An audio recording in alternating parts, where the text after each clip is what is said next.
Hi, I'm Chris Harrison. I'm a street and portrait photographer. Been doing it about 16, 17 years. From Hull originally, but lived in Newcastle for nearly 40 years. About 2005, I was at a staff do, works do, Christmas, and I'd never even seen a digital camera at that point. And I'd never got into photography at all because of the faff on with film and stuff.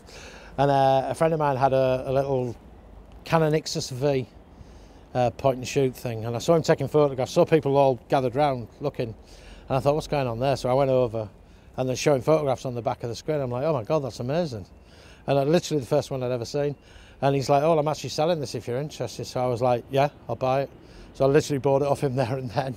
And we had a meeting the following week. So he gave me the camera, then I paid for it, but he gave me the camera then because obviously he needed the pictures off it. And that was literally the start of it. I didn't have any intention of being a photographer. I just wanted to take pictures of stuff. And that's literally what I did for probably about the first 6 months. But I really got into it. And I bought a Pentax K1000 SLR, I think, digital SLR. And I have to say the guy at Jessop's was brilliant, because I didn't have a clue what I was doing with this camera. And I took it back a week later, said, I'm really sorry, mate, I've gone too big here, I don't know what I'm doing. And he let me swap it for, I bought a Fuji FinePix F11, little point and shoot, and an S6000 or 5000, which was like the bridge cameras with the super zooms. And that's probably why I'm a Fuji shooter now, because of those two cameras. So my favourite camera for street is the Fuji X100V. I changed from Canon to Fuji when Fuji first launched the X100 series, and I had an X Pro one as well. But this thing is it's perfect for street photography. It's small, it's fairly inconspicuous, it's light, and the image quality on it's fantastic. Setup depends on the day. I will quite often have it at f2, which I know is kind of unheard of in street photography, but also quite often I'll shoot at f8.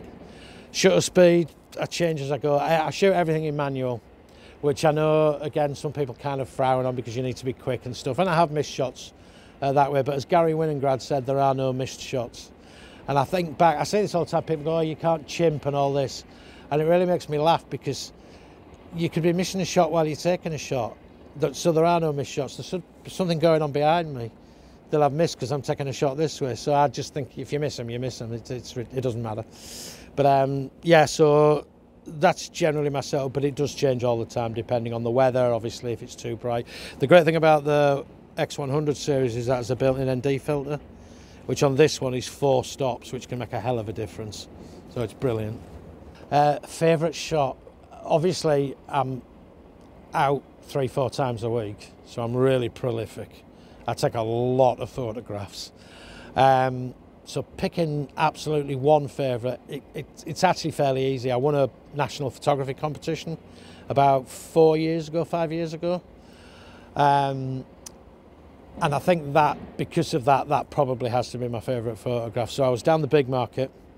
It was a Friday evening. It was summer though, so it was light. And I saw these 4 girls sat on a bench with a tree above them, waiting outside a bar in the big market. And I spotted them, and they were in party mode. It's Newcastle, you expect that. And I just subtly raised my camera and took the shot. Didn't really think much of it at the time, got it home, checked it, looked at it. One of the girls saw me, the other 3 didn't, but one of the girls saw me. She smiled on the photograph. And I think it's just a brilliant picture, and the reason I like it so much is when I sent it off to this competition, the competition was called Our Town, or My Town, and it was a picture to sum up your town. And I think people out, young women out, having a fun time, reasonably scantily dressed in short dresses, even though it wasn't that warm, kind of sums up Newcastle as a party place. So I didn't expect to win, of course. When I was told I was shortlisted in the last 10, that was amazing, but to actually win it was incredible. And the good thing for me about that is 9 of the 10 shortlisted photographers were from London. I was the only one from outside London. Shooting in Newcastle's, I personally think, it's great. I mean, we do have a lot of street photographers in Newcastle, there's a lot. But I've found I don't think people really care about having their photograph taken. I'm doing a project at the minute where I'm asking for portraits. I do a lot of candid stuff. It's mostly candid stuff, as street photography is. But I started a project where I'm going to take 1,000 portraits in a year. So I'm having to ask people, and I'm at about 350 at the moment. And I think I've had 4 refusals. So that's an incredible, because I usually say 1 in 10. But I've been quite lucky, so it's going well in that respect. And as I say, generally with candid photography, I think possibly the way I shoot is people don't know if I've taken their photograph or not. They think I might have done, but they're not sure, and I guess people don't really want confrontation, generally. I think in all the time I've been doing this, which is about 6 years now, I think I've had 3 people ask if I took their photograph. 1 asked me to delete. 1 asked me to delete, but I hadn't actually taken a photograph, so I don't really know what they thought I'd done. And the other 2, I told them what I did, and they were like, "All right, okay." So I've been lucky, no confrontations. Photography is powerful. I think you can make people's day. It's not world-changing, the stuff that I do, but it's a great question, because I actually had an example yesterday. I was in Stack with a couple of friends, and I saw this lady with a camera, Nikon, taking a picture of a little boy. And I thought, oh, that's just a lovely scene. And obviously with me, the 1,000 Portraits project, I'm always looking for people to shoot. So I gave her a few minutes. I said to my friends, I'm just going to go and see if I can get a portrait of this lady. So I went round and I explained that I'm a street photographer and I'm doing a project of 1,000 portraits, and she looked great. I especially like people with cameras. Can I take your portrait? And she was like, oh, that's such a nice thing. Yes, of course you can. So I took a photograph. We had a bit of a chat about what she did, and she was a professional photographer, doing weddings and couple shoots. And as a side note, I've looked at her website and she's really, really good. Stuff's really nice. And then she said to me, she said, would you mind taking a picture of me and my son?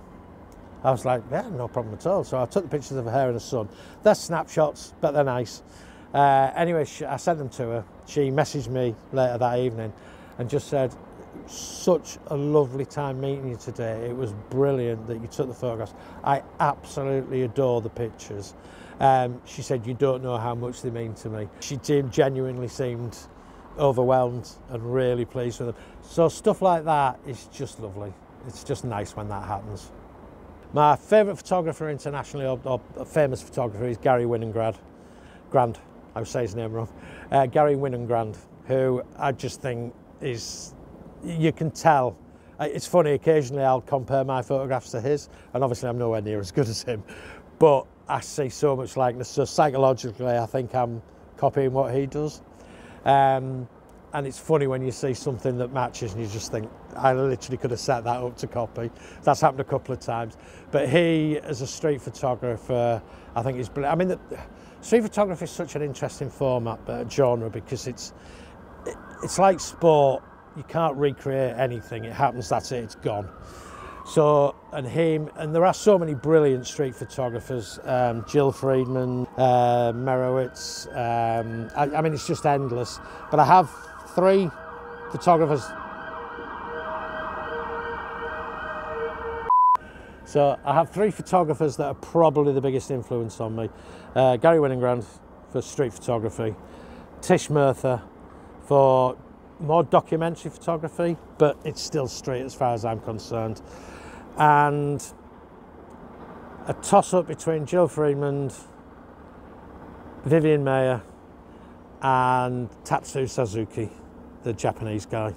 I think every single time I go out and shoot, I'm slightly nervous, but then very quickly I get into it. I shoot fairly ninja, to be honest with you. I shoot from, the Fuji's got a flip screen. I literally can't shoot straight without a flip screen anymore. So I'm like this a lot of the time. So a lot of the time I'm not even catching people's eyes. So I'm shooting like this, and you know, it's great, it works. The biggest nerve-wracking thing for me was starting the 1,000 Portraits project, because I love street portraits. They're very simple. Get somebody on the street, take a shot of them. But actually stopping and asking people if I can take a portrait is quite nerve-wracking. And every time I go out to do that, the first shot is always like butterflies. And as I say, what's the worst they're going to say? No. So I've been quite lucky in that respect, as I said earlier. But no, so I don't really get nervous anymore. It's a little bit at the start of the day, But once I'm out there, it's fine. Second nature now, really, to be honest with you. Local photographers, as I said earlier, we're a bit spoilt in Newcastle. There's so many street photographers, and to pick out my favourites might be quite difficult. Let me think. There's Nostalgia Kid, which is Dave, who I think's just doing fantastic stuff. Patrick, I can never remember these people's surnames or their Instagrams. Patrick's a great photographer. There's an old guy called John Brooks who will talk you to death, but takes some great photographs. He's in his 80s and he's still doing it, and he's really good. And there's a young lad called Josh360 on Instagram, who I think might actually be my favourite. He thinks a little bit out of the box, because street photography can be very pedestrian, and I know a lot of my stuff is. I like what I call the walk by, and I know people are bored to death with it. But as I always say to people, a lot of my street photography is fairly irrelevant right now. But in 50 years' time, people are going to look at those walk-by pictures and go, wow, look at what people were wearing, or why is everybody wearing a mask? Oh, that's right, there was that pandemic, wasn't there? So things like that, and I think there's value in that. As I say, probably not while I'm alive, but hopefully people will get value out of it at a later date.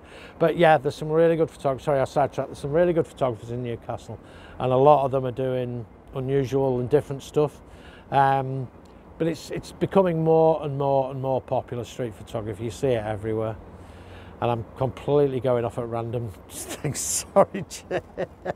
I know you can cut that.